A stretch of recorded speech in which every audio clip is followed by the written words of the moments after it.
লোকসভা নির্বাচনে নির্ঘণ্ট এখনো প্রকাশ হয়নি, তার পূর্বে দেওয়াল লিখন শুরু করে দিল তৃণমূল। এদিন বিকেলে আলিপুরদুয়ার জেলার ফালাকাটাতে লোকসভা নির্বাচনের দেওয়াল লিখন শুরু করে তৃণমূল। আলিপুরদুয়ার জেলার সভাপতি প্রকাশ চিক বরাইক উপস্থিত ছিলেন, জেলা চেয়ারম্যান গঙ্গাপ্রসাদ শর্মা সহ তৃণমূলের নেতৃত্বরা।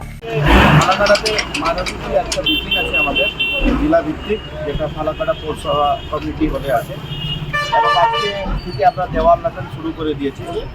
আগামী লোকসভা কেন্দ্রিত করে প্রত্যেকটা জায়গায় দেওয়াল লেখন কাজ আমাদের জেলাতে শুরু হয়ে গেছে।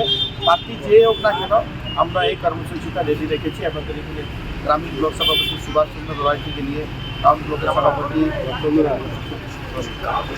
সঞ্জিত দাস, গ্রামীণ ফালাকাটা ব্লক সভাপতি এবং জেলা চেয়ারম্যান আমাদের গঙ্গাপ্রসাদ শর্মা সহ অনেক লিডার এখানে আছে। আমরা ফালাকাটা থেকে শুরুয়াত করলাম এবং প্রত্যেকটা জায়গায় এই দাদা, এমনি প্রার্থী নিয়ে কি কোনো আপনাদের চিন্তা ভাবনা আছে? প্রার্থী দল ঠিক করবে, প্রার্থী যে কেউ হোক, আমাদের সবাইকে ইউনাইটেড হয়ে প্রার্থীকে জিতানোর মতো কাজ করতে হবে।